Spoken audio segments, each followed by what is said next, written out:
Todos estamos aqui para nos achegarmos a Deus. Uma boa noite a todos os que aqui estão, uma boa noite a todos os que estão lá em casa. Mas já sabem, antes de começarmos esta noite, temos um pequeno vídeo que poderia muito bem ilustrar o estilo de vida de uma mãe adventista e da sua filha.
Estamos habituados a que na sociedade é tudo relativo.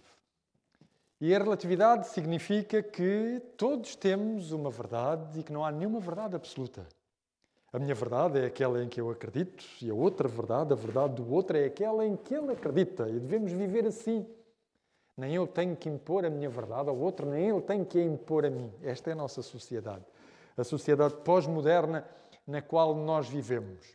Ela apresenta vantagens e apresenta também muitos desafios. Um dos desafios nós vemos-lo, por exemplo, quando Jesus esteve com Pilatos. Lembram-se que a conversa entre Jesus e Pilatos levou a que Pilatos sentisse uma determinada admiração por Jesus. Mas a admiração que Pilatos sentia por Jesus ficou sem resposta porque ele nunca chegou a obter resposta à pergunta que fez. O que é a verdade?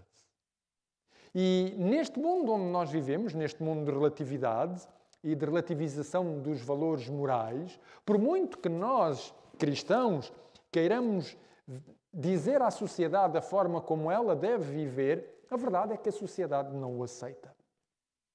E é, na realidade, um desafio. É um desafio na maneira como nós devemos compreender a sociedade onde estamos e pela forma como nós podemos, mesmo assim, ir ao encontro das necessidades desta sociedade. Mas também representa um desafio na nossa própria maneira de ser e de viver. Se os irmãos quiserem acompanhar-me na Epístola aos Romanos, no capítulo 14, o apóstolo Paulo estava habituado a viver com uma sociedade relativista, até mesmo dentro do cristianismo. Em Romanos, no capítulo 14, ele tem uma afirmação simples. Capítulo 14, versículo 5. Epístola aos Romanos, capítulo 14, versículo 5. E o apóstolo Paulo diz assim: um faz diferença entre dia e dia, outro julga iguais todos os dias. Cada um tem a opinião bem definida na sua própria mente. O que é que o apóstolo Paulo queria dizer com isto? A Igreja de Roma tinha vários grupos dentro dela e, como sabem, ela era constituída por gentios, mas também por judeus. E dentro do judaísmo havia vários grupos. No início, o cristianismo era apenas um dos grupos do judaísmo. E entre esses grupos havia pessoas que achavam que havia dias bons para jejuar. Por exemplo, os fariseus jejuavam à terça e à quinta.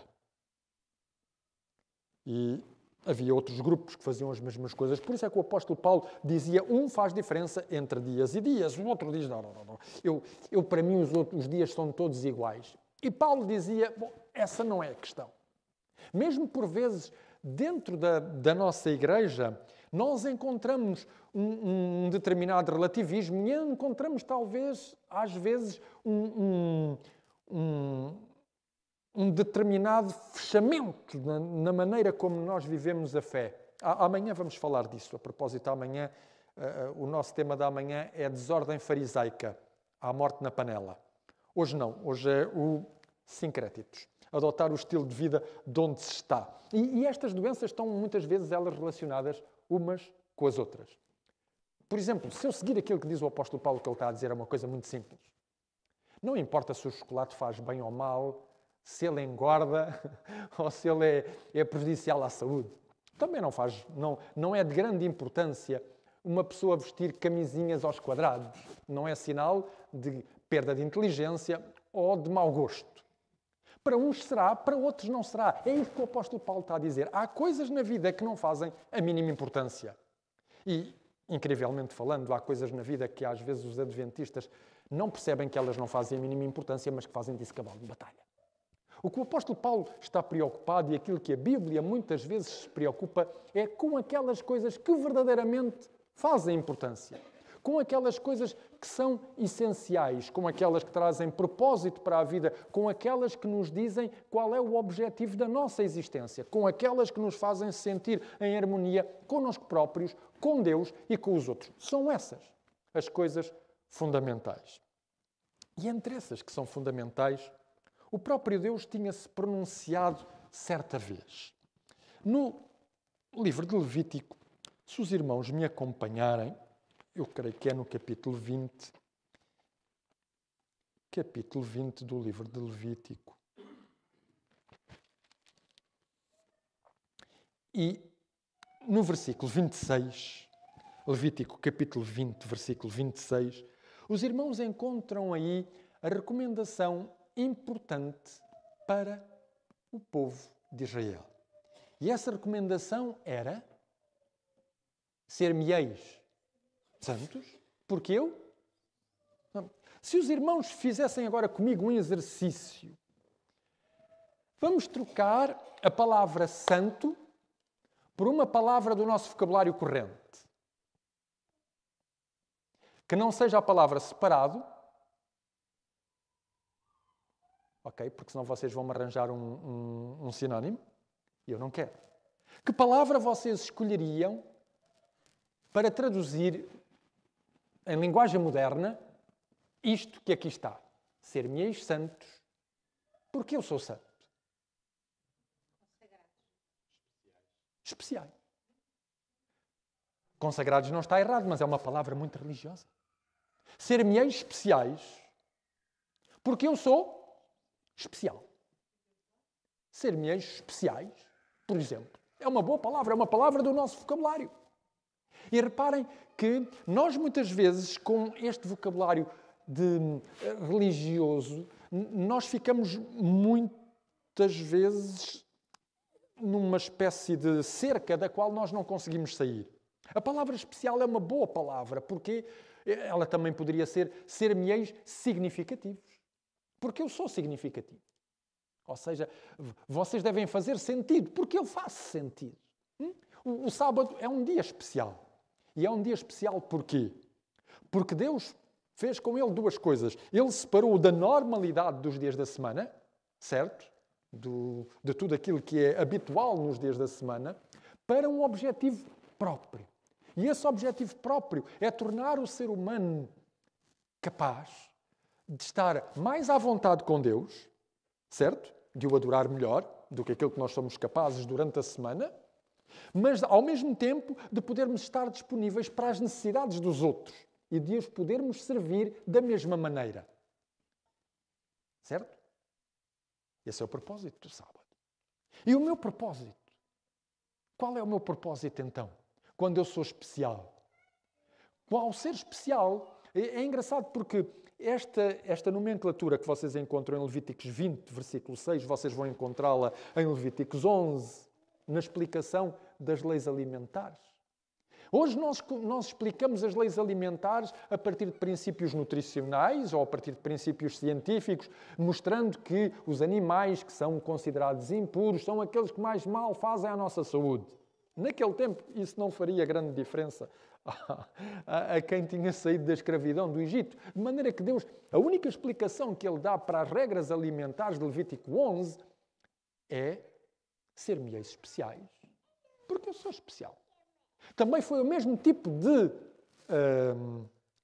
argumentação que Deus utilizou quando Ele, por exemplo, disse ao povo de Israel como é que eles se deveriam vestir.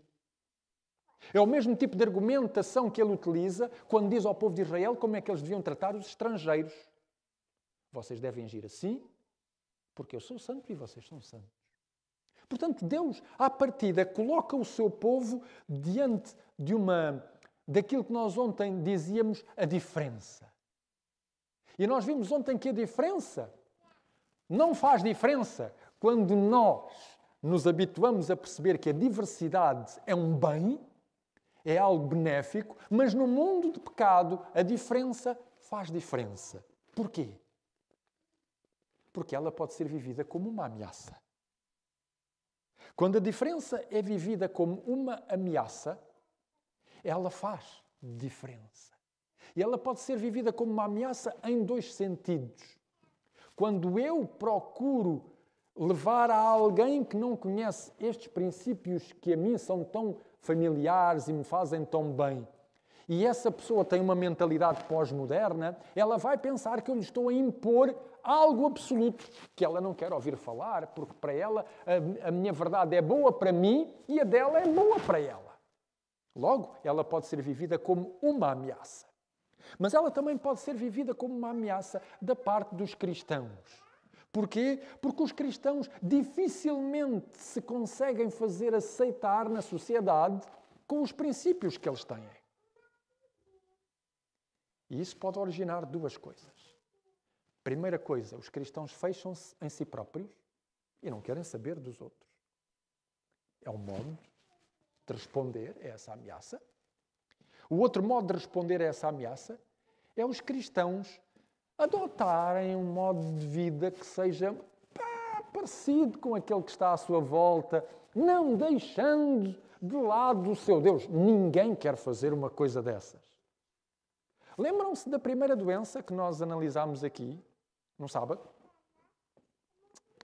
Indiferença amorosa. E o que é indiferença amorosa? É quando aquele que é suposto eu amar nota que eu já não tenho para com ele ou para com ela a mesma atitude que tinha antes. Ora, foi isso que aconteceu com o povo de Israel. Com o tempo, o povo de Israel, que queria ser especial, acabou por notar que as nações à volta o interpelavam de todas as maneiras. Então, qual é o vosso rei? Mas nós não temos rei.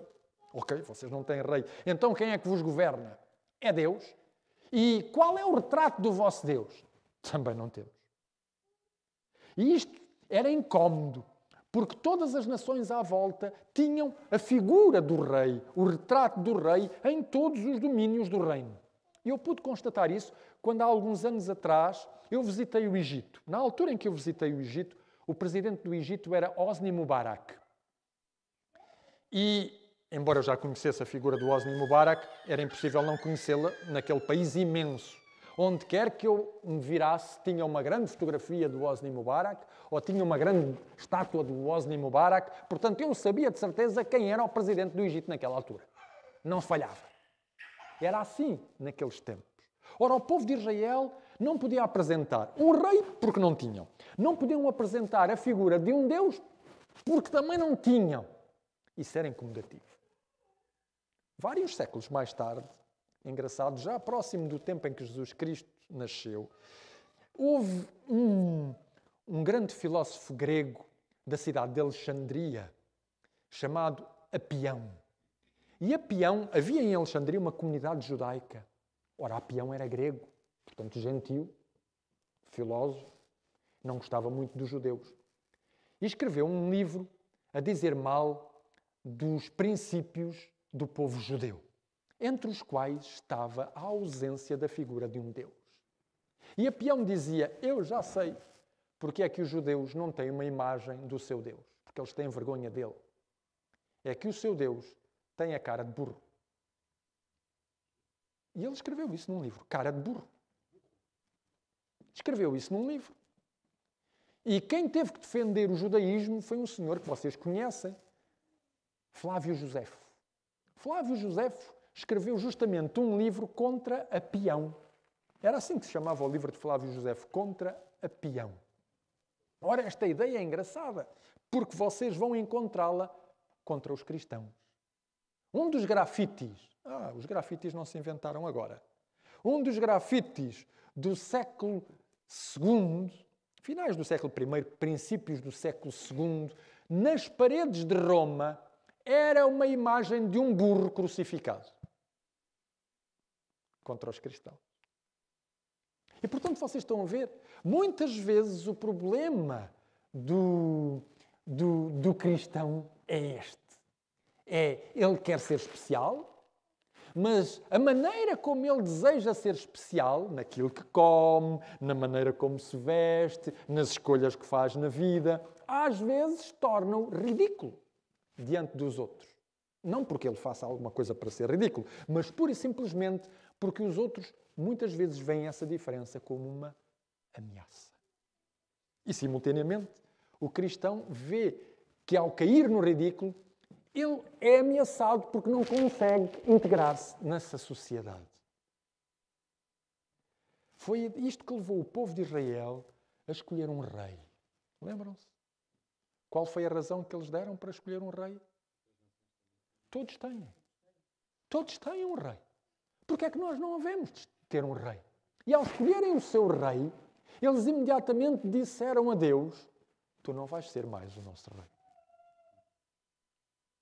E isto é o princípio do sincretismo. E o que é interessante é quando nós vemos a história do povo de Israel, a seguir do rei veio outra coisa. Mas os fenícios têm um bom comércio, aliás, eles sabem navegar, nós não sabemos.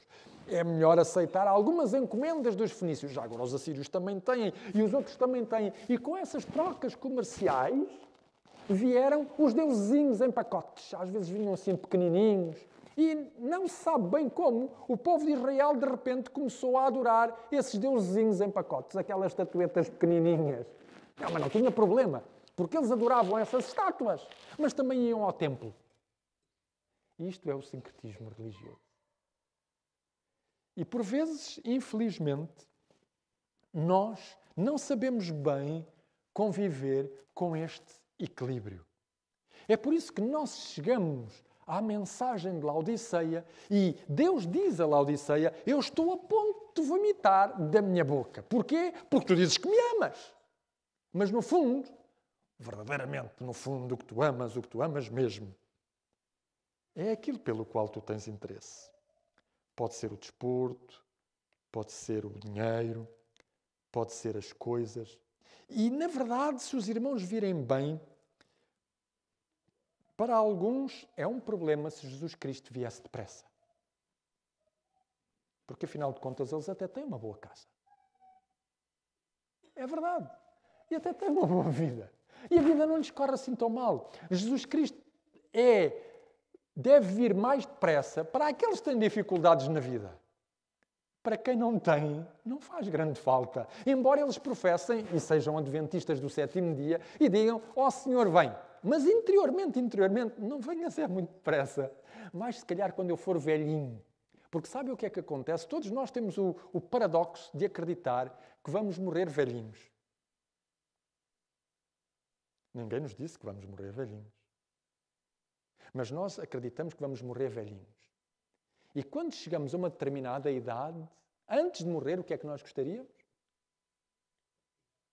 Que Jesus Cristo viesse. E os irmãos sabem porquê?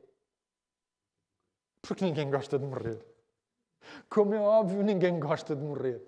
E por isso, este é o problema. Nós somos peregrinos nesta terra, mas o facto de sermos peregrinos somos mais ou menos como os imigrantes. Quando os imigrantes vivem há muito tempo numa sociedade, eles apreendem a língua, a cultura e gostam dessa sociedade. E esse é o nosso problema. O nosso problema é que nós somos peregrinos nesta terra e já nos habituámos à cultura desta terra. E é engraçado, Jacques Ducan, ao comentar o problema de Laodiceia, ele diz: Laodiceia não tem consciência de que o seu tesouro não vale mais nada. Rico sou, mas não tem consciência que a sua riqueza apodreceu. Não vale mais nada. E ele diz algo ainda mais interessante no mesmo livro e no mesmo capítulo. A ironia da carta à Laodiceia, bate de frente na cara... Não sou eu que disse isso, foi o professor Jacques Ducan, que ao que parece ele já aqui esteve. Portanto, vocês pedem explicações daquilo que ele está a dizer acerca de nós. A ironia da carta bate de frente na cara destes snobs ridículos que deambulam seguros de si, cheios de ilusões de que são belos e bem vestidos, quando, na verdade, não tem nada sobre eles. Há um filme engraçado, de 1993. Eu esqueço-me sempre dos nomes dos atores. Sabem? Isto é uma tristeza, mas tenho que ir às minhas notas.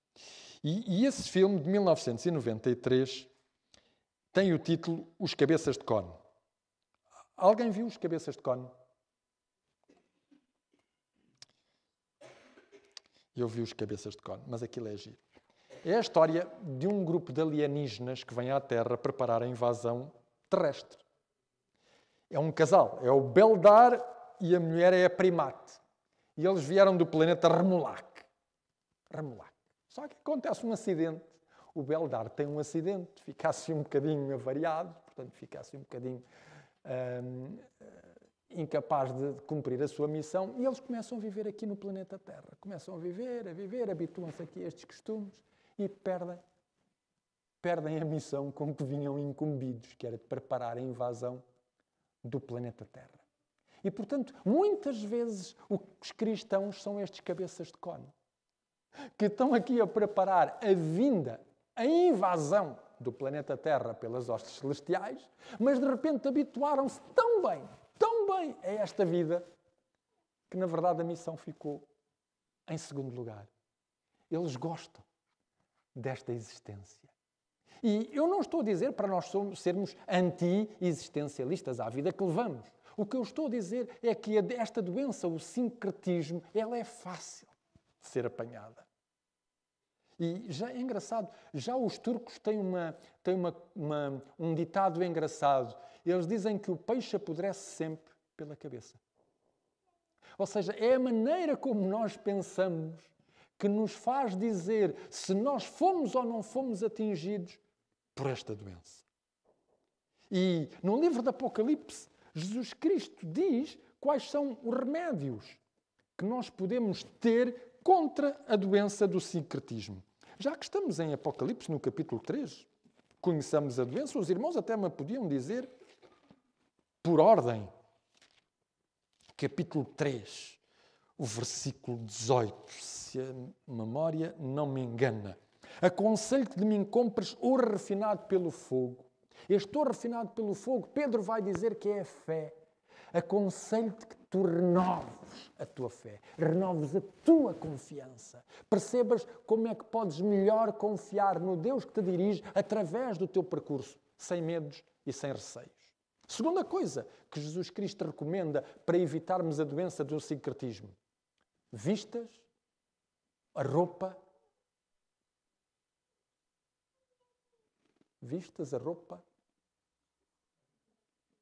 dos salvos, certo? Por outras palavras, se nós tivéssemos de traduzir isto aqui em português corrente, vistas a camisola.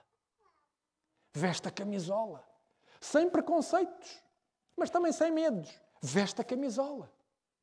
Às vezes, os irmãos veem quando no desporto um clube ganha, eles vestem a camisola, saem para a rua e não têm vergonha, nem têm medo. E o que Jesus nos está a dizer é, veste a camisola. Terceira coisa. Põe qualquer coisinha nos olhos para veres melhor. Porque tu estás com a visão desfocada. Põe qualquer coisinha nos olhos para ver melhor.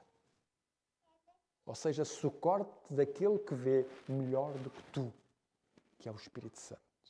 daquele que pode dirigir o teu olhar a ver verdadeiramente o que é a sociedade. E, sobretudo,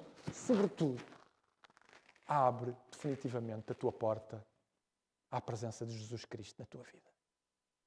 E provavelmente saberás agir na sociedade como Ele agiu, viver como Ele viveu, sem complexos, sem preconceitos, mas também sem ser afetado por esta doença do sincretismo religioso. No fundo, ser parte da oração de Jesus. Estão no mundo, mas não são do mundo. E por isso, Jesus chama-nos para estarmos aqui. Mas atenção, como cidadãos do reino dos céus. Que Deus nos ajude a podermos vencer esta doença tão comum na vivência do povo de Deus, mas tão nefasta, porque ela afasta-nos justamente da nossa missão e da nossa identidade. Que Deus nos guie, que Deus nos oriente. Amanhã, não se esqueçam, é a vez da desordem fariseica e vamos perceber o que é que há naquela panela. Até amanhã, se Deus quiser.